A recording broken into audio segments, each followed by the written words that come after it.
This is going to be a series of about, I'm not really sure how many videos, but it's going to be basically a couple videos about Descartes' meditations.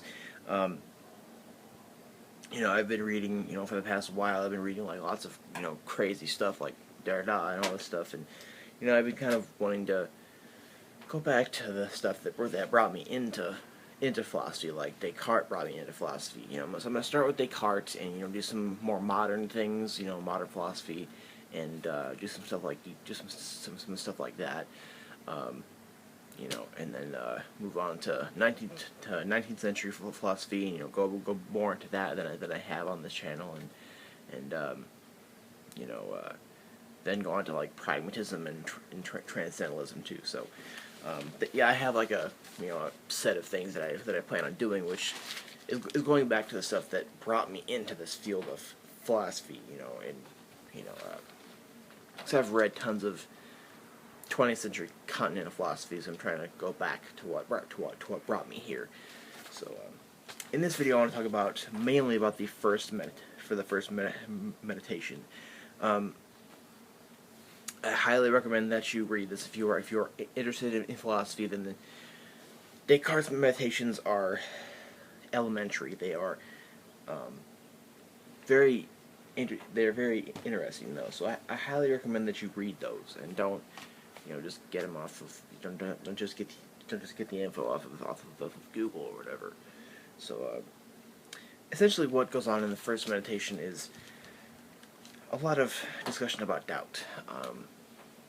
There are two possible things that this first meditation can be. It can be, a foundation for being skeptical or being doubtful and all this stuff, and that's what skeptics do, as they refer to this first meditation.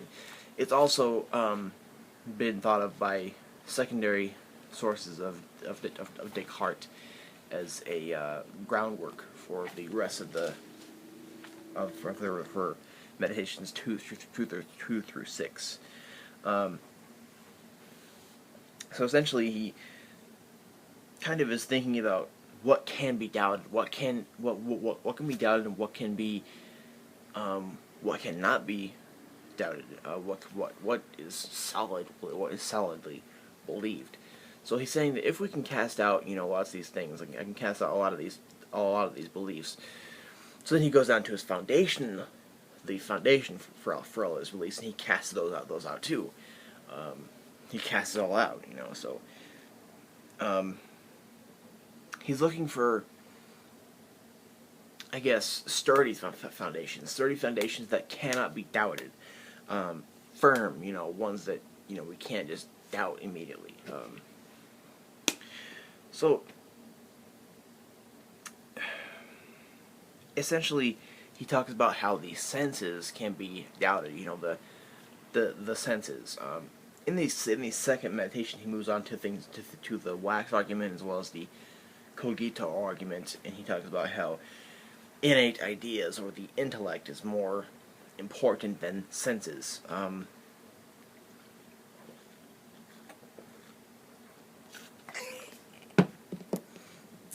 Essentially, he says that the sight, the sound, the nose, it can all be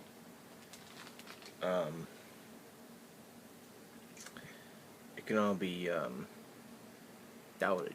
We can all doubt all of this stuff. We can all doubt we can all doubt all of it, really.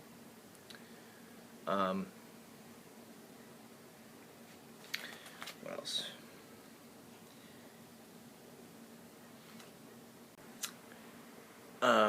Since these senses can be doubted, since all that can be doubted, we're gonna, whatever is given to us in senses, is gonna be doubted. He talks about throughout the first meditation of the possibility of a demon deceiving him. He talks about dreams too, like when we're dreaming. He talks about sitting in front of the fire. How when we're dreaming, we think. In the dream, we think that what we see in the dream is real, So how can we differ, I guess? How can we differentiate the two, from actual reality, from dream reality?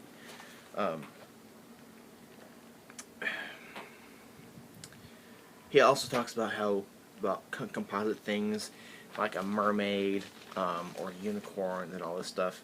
How the composite things that are put together, like a mermaid, can be doubted, but the universal parts um, cannot be doubted so much. He also talks about God here, how He might deceive us, and why would He deceive us if He's all good and such. Um, I'm trying to get through all the main things so I can talk about doubt, I guess. Would He deceive us? And he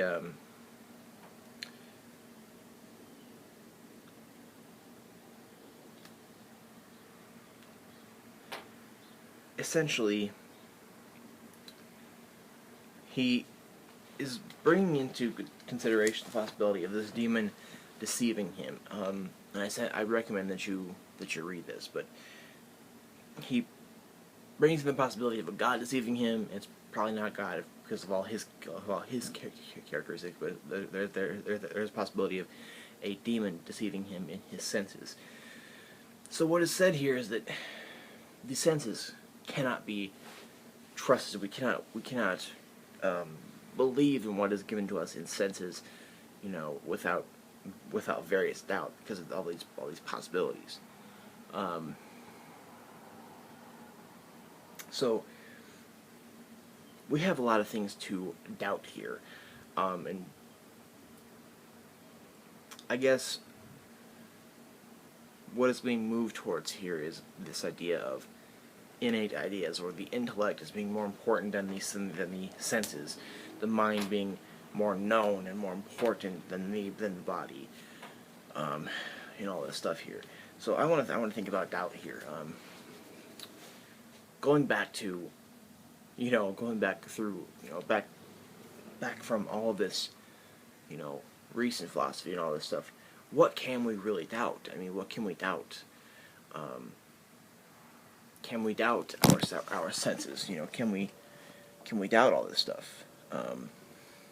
Can we doubt when we see a certain thing in givenness? Can we doubt all that? And this kind of brings me down to this.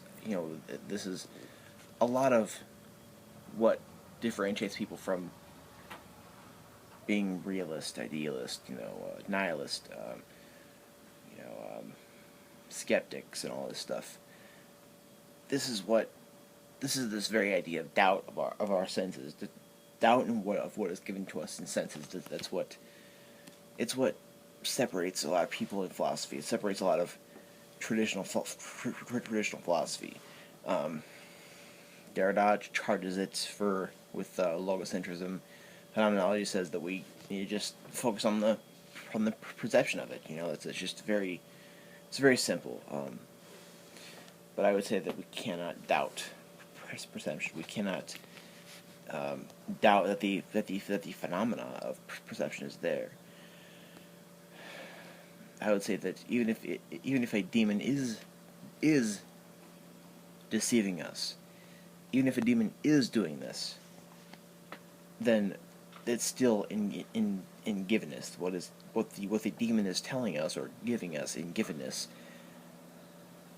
we still are being given that in givenness. So let me know your thoughts on Descartes' first meditation. Like I said, it's interpreted in various ways as possibility a framework for skeptics as well as a groundwork for the rest of the meditations. I would say it's definitely a groundwork, because doubting all of this, doubting all of your foundational beliefs like the senses is groundwork for moving towards what we cannot doubt. And in the second meditation, he talks about I think that therefore I am, as well as the intellect, the innate ideas. So let me know your thoughts on that.